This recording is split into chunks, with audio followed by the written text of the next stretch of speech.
Bienvenidos a la presentación de esta ponencia intitulada Materiales didácticos para la enseñanza de temas de aritmética y geometría en el contexto de la educación inclusiva.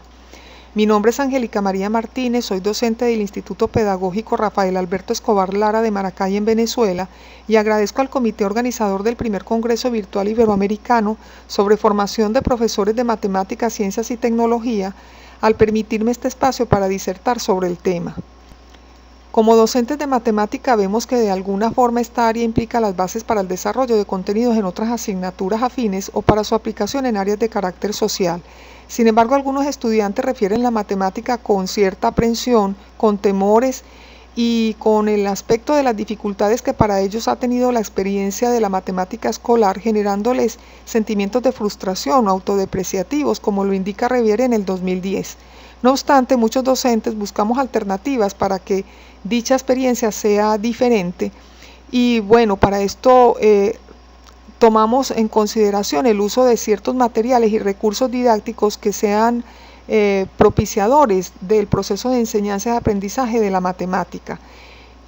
Mucho más aún para la atención a educandos con necesidades educativas especiales, en particular con discapacidad, pues genera retos para el docente que no ha sido formado en la atención pedagógica adecuada para estos educandos y que se cuestiona hasta qué punto estos materiales deben ser adaptados, cómo debe ser dicha adaptación y en sí cómo aborda a través de estos materiales ciertos contenidos, en particular con aritmética o geometría, que son tan esenciales desde la educación inicial.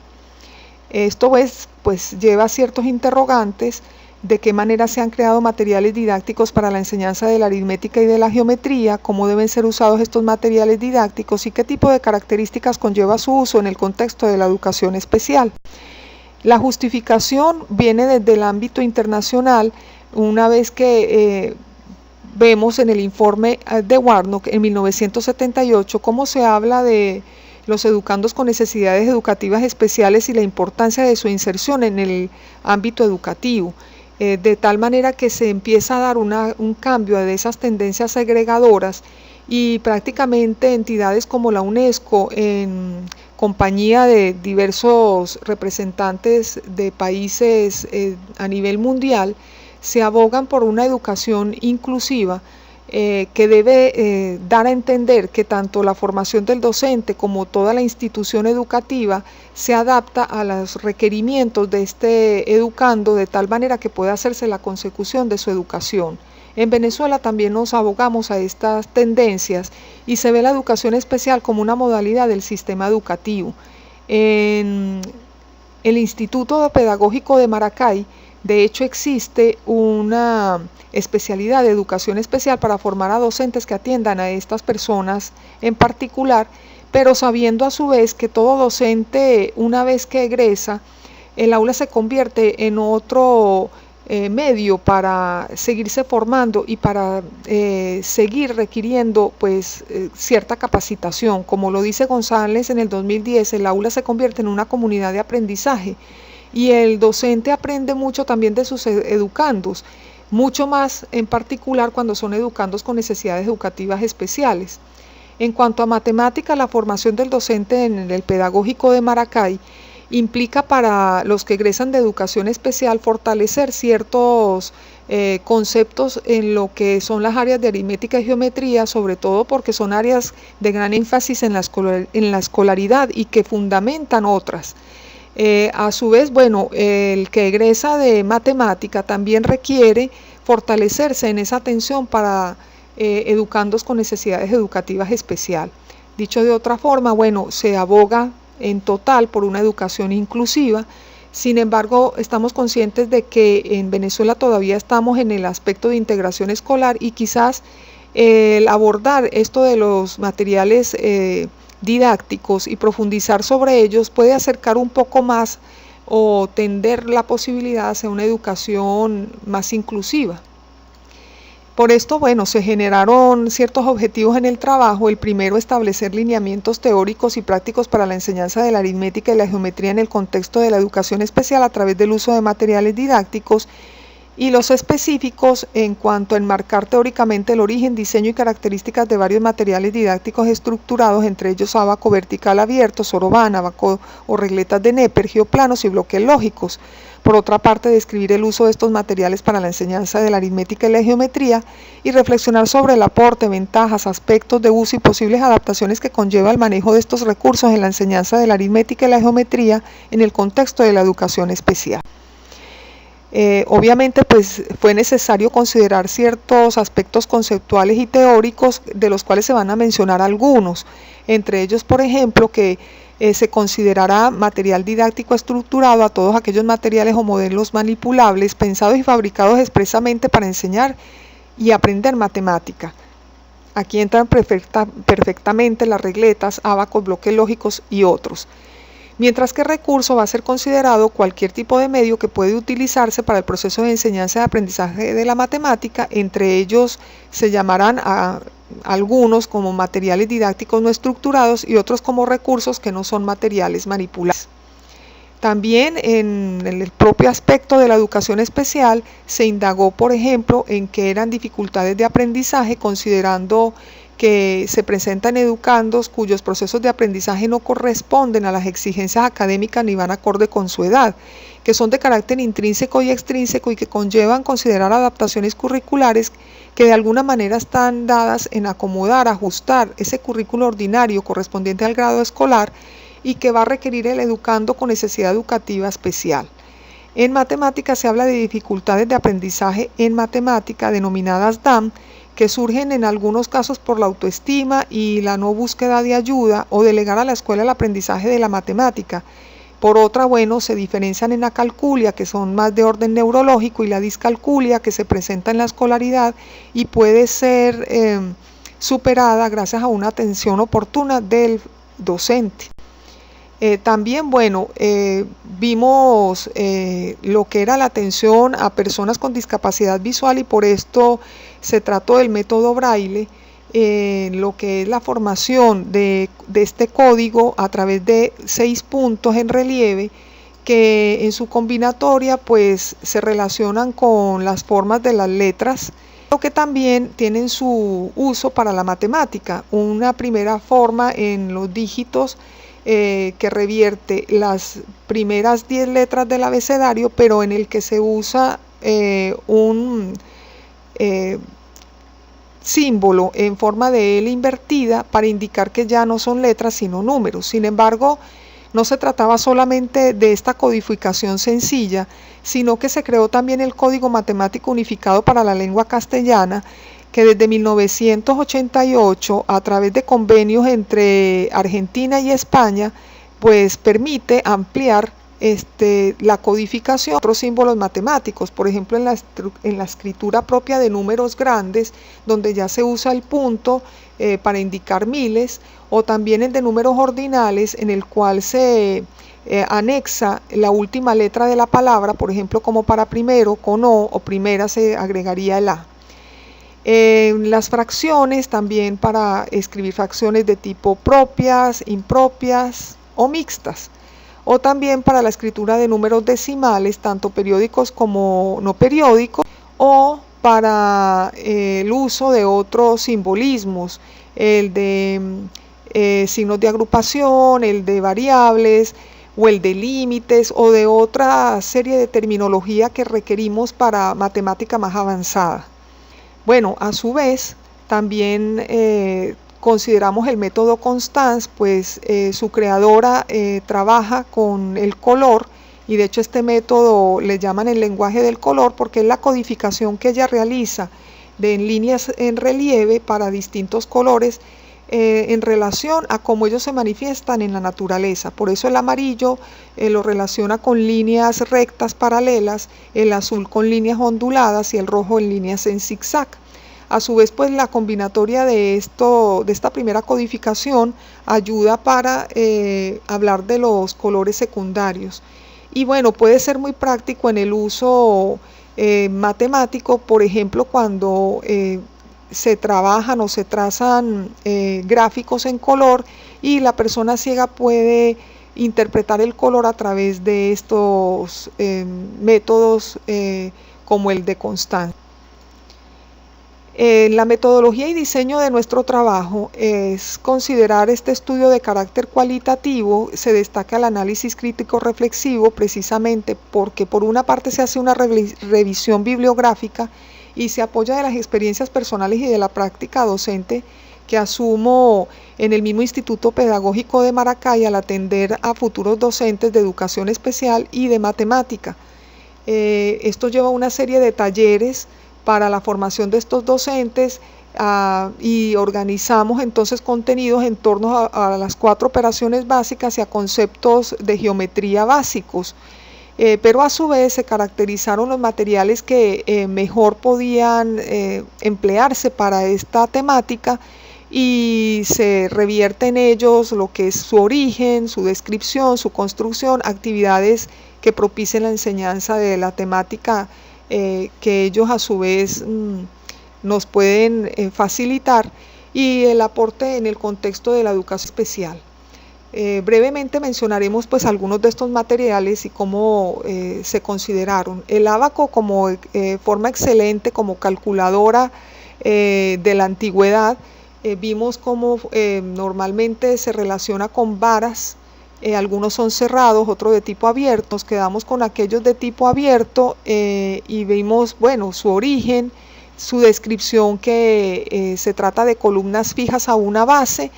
Sin embargo, otro de sus extremos está libre para insertar piezas o cuentas, las cuales tienen movilidad y que siguen una serie de reglas. Su construcción, bueno, partimos de una base rectangular de 40 centímetros con 5 de profundidad y 5 de altura, y allí incrustamos pues 6 varas equidistantes entre sí para que quedara esta figura como la que ven en la imagen. Tratando de usar materiales prácticos que tuvieran posibilidad de acceso fácil para los estudiantes. Las actividades que se propusieron con este material en particular fue primero realizar diversas representaciones numéricas, por ejemplo como el 12, primero colocando las 12 piezas en la primera columna y sabiendo que en nuestro sistema 10 pepitas se convierten en una de orden superior. Realizábamos la conversión y así podíamos ver cómo se convertía esas mismas 12 en su forma de 1, 2, en tal caso el 1 en la columna de orden superior que llamamos decena. La otra actividad era representar las mismas cantidades y otras, pero en bases diferentes. Por ejemplo, en base 2, en este caso las mismas 12 pepitas se fueron transformando, pero haciendo grupos de 2 en 2 que se convertían en una de orden superior, y así sucesivamente se hicieron las conversiones hasta formar el número 12 como 1100 en base 2. Esto también se hizo en otras bases. También tenemos como actividad encontrar la suma de cantidades en sistema decimal y por lo tanto mencionar en ese mismo proceso las propiedades de la operación de adición que quedan inmersas. Primero se hicieron adiciones en las cuales no había necesidad de conversión, como en el caso de 5 más 3, se colocaban 5 piezas al inicio, luego se agregaban 3 y se veía su totalidad. Y de la misma forma se hizo con diferencia de números en el sistema decimal. En caso tal, la primera parte eran sustracciones cuya transformación no implicara cambios de alguna pieza, como pueden ver aquí con el 842, que al restársele 531 solo se van extrayendo tantas piezas como se considere en cada orden. Bueno, también vimos el ábaco japonés, llamado Soroban. Este ya es una estructura cerrada que está dividida por una barra intermedia horizontal, de manera que las piezas quedan insertas en el interior, no pueden extraerse. Una de ellas queda en la parte superior de la barra central y va a valer 5 unidades, y las 4 de abajo van a valer cada una unidad. Como pueden ver en este cuadro inferior, aquí se tiene la descripción desde el 0 hasta el 9, cómo se representa en este ábaco. Pero obviamente, bueno, hubo que ir más allá y considerar las operaciones básicas, cómo se podían representar. Entonces, para esto hubo que clasificar adiciones simples y adiciones de tipo complejo. Las simples, las que involucraba el agregar piezas moviéndolas hacia el centro o hacia la barra central del ábaco y que no requerían conversión. Y otras que eran de carácter más complejo, pues requerían conversión, y para esto se creó o se vio la necesidad de tener a la mano esta tabla, que era discutida también entre los estudiantes para comprender por qué llegábamos a ella.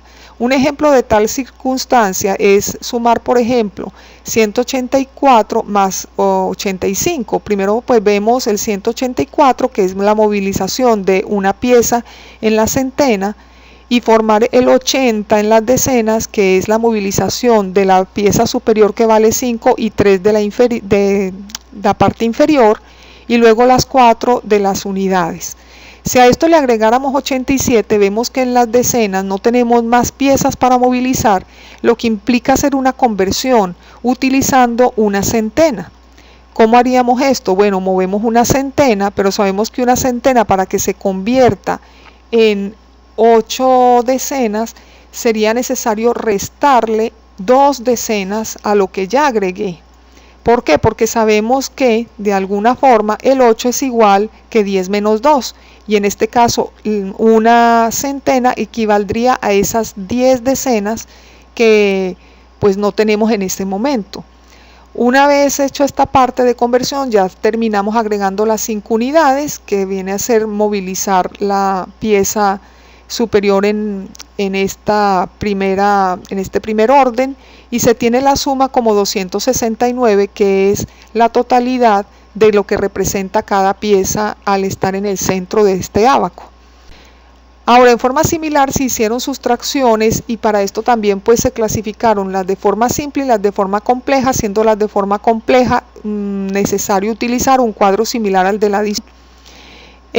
Se mostraron distintos casos. Aquí vemos rápidamente uno donde no se hace conversión, pero hay otros donde sí se hace conversión, y bueno, implica detallarlo con cuidado.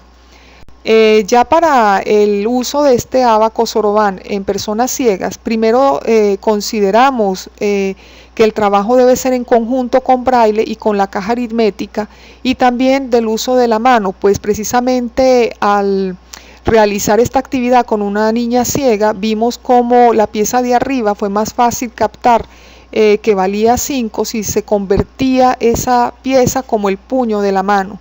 Dado que es un puño y que tiene 5 dedos, fue más fácil para la niña seguir la interpretación, mientras que las piezas de abajo serían los deditos.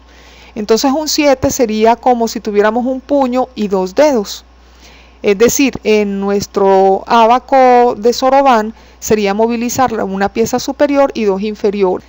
Ahora bien, ese Soroban requiere cierta adaptación para los ciegos, para que la movilidad de las piezas haga que se mantengan en el centro. Aquí vemos uno de estos ábacos que ya es denominado Kramer, precisamente porque hay toda una historia alrededor de esta adaptación, y que nuestros estudiantes de educación especial pues a su vez hicieron uso de materiales de acceso fácil y que podían ellos mismos construir. También, bueno, trabajamos con el ábaco de Neper desde su origen, del hecho de la descripción de cómo es este ábaco, que presenta pues una base y una serie de columnas o casillas en las que se distribuyen los números del 1 al 9, y que son denominadas perfectamente regletas por la forma que tienen. Su construcción, bueno, nos basamos en hacerlo en cartulina, pese a que normalmente en la historia se les conoce más realizados en madera.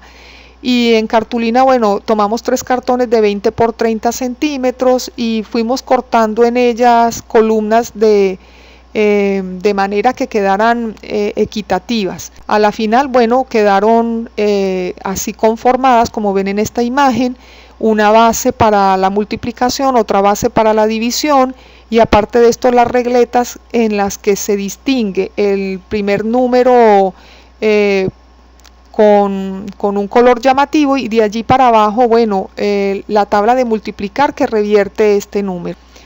Ahora bien, se manejaron ciertas actividades. La primera, de descubrir por medio de cada regleta las cualidades y propiedades de la multiplicación con un dígito.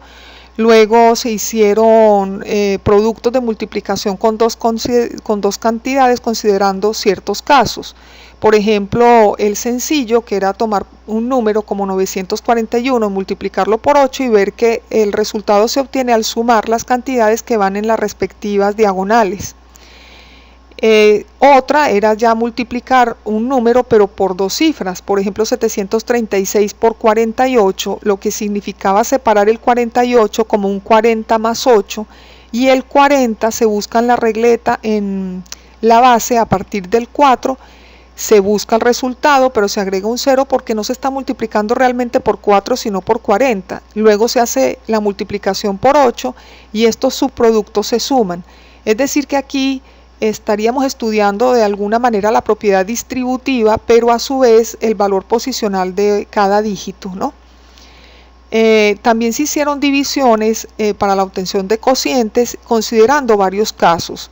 Aquellos donde la división es exacta, por ejemplo, como ocurre con 28 entre 4, que vemos que la regleta se coloca es con respecto al divisor, el 4, se busca el dividendo en el resultado de la misma regleta, y el cociente, que es el resultado, no lo da la base en relación al número que está frente de ese 28 en este caso. En similitud, también otro caso, pero un poquito más complejo, sería el de 2560 entre 629. Colocábamos 629, pero al buscar 2560 lo teníamos que hacer por aproximación, viendo que cabía exactamente 4 veces. Esto sería entonces restarle a la cantidad obtenida al dividendo, y obteníamos en este caso el residuo porque no era una división exacta. También se realizaron otro tipo de divisiones donde el cociente generaba polidígitos, y bueno, en este caso se hace con mucha más pausa la división. Aquí vemos una imagen que revierte todo este proceso. Ya para trabajarlo con personas con discapacidad, bueno, estas regletas fueron adaptadas de manera que llevaban el uso de braille, y así podemos ver aquí ampliado, por ejemplo, como el 487 tiene el indicativo en braille para estos números. Esto facilitó mucho a la persona ciega con la que tuvimos la práctica de dar las respuestas a la par como otros educandos que podían ver perfectamente los dígitos. En cuanto ya a contenidos de geometría, abordamos materiales como el geoplano, viendo el origen. En particular fue creado por Galeb Cateño. Hicimos toda una descripción del geoplano, sabiendo que él toma como base una madera rectangular a la que se le insertan clavos que pueden, según la forma como van los clavos, denominarse como ortométrico, circular e isométrico, y que requiere de ligas, gomas o hilos de colores para formar figuras al insertar estas en los clavos. Su construcción, bueno, iba a depender mucho de la manera como se distribuyen los clavos, y por esto tuvimos la necesidad de describir cada construcción, tanto para el ortométrico, para el circular, y llegando al isométrico, que la base principal era generar un hexágono regular y por compás seguir haciendo la distribución de los demás puntos para que quedara una trama triangular, precisamente de triángulos equiláteros. Las actividades que se recomendaron con este material, primero era diferenciar y representar diversas formas geométricas, entre ellas, bueno, segmentos, líneas paralelas, punto medio de un segmento. También, bueno, considerar el círculo y la circunferencia y desarrollar diferencias entre las partes de que cada una tiene en esta figura. Por otra, determinar las diferencias entre diversos polígonos según sus partes y sus características. Por ejemplo, aquí la diferencia entre distintos triángulos o entre cuadriláteros, o buscar el área de un polígono, consolidando el concepto de área y comparando diversos polígonos, como vemos aquí en esta figura, haciendo el cálculo de regiones de acuerdo a lo que era una sección de los puntos o clavos como una unidad de área. También trabajamos los bloques lógicos de Dines, que toma este nombre por Zoltan Paul Dines, aunque William Hall fue realmente el creador. Vimos su descripción tomando lo básico como fue su inicio de 48 piezas diferenciadas por color, grosor, forma y tamaño, y que su construcción, aunque podía ser en madera, hoy en día pues prácticamente se realizan en plástico, o puede también ampliarse esa construcción a través de FOAMI y bueno, y de uso de diversos grosores.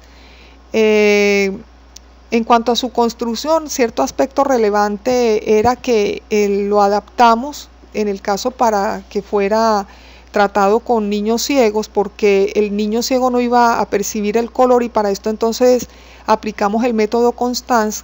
Así el niño, al tocar el relieve, podía identificar cuáles eran azules y diferenciarlos de los rojos o los brillos. Pero también utilizamos fichas y cartas de atributos para niños con dificultad de aprendizaje, de manera que les fuera más práctico ver las posibilidades de selección de una de las piezas. Aunque también a estas mismas fichas se les hizo adaptaciones para niños ciegos, utilizando nuevamente el método Constance y Braille. Bueno, en general, como reflexiones y conclusiones de este trabajo, tenemos que la realización de él ha tenido una expectativa particular, como tratar asuntos de educación matemática en el contexto de educación especial, sobre todo porque debido a nuestras actuales exigencias educativas, sin importar el área de conocimiento, se debe dar una atención de calidad a aquellos educandos con necesidades educativas especiales.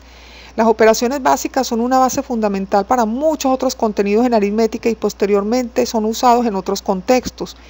También la geometría propicia aspectos de lateralidad, de manejo del espacio, de caracterización de figuras, entre otros, que van a repercutir en la concepción que el educando forme de su entorno.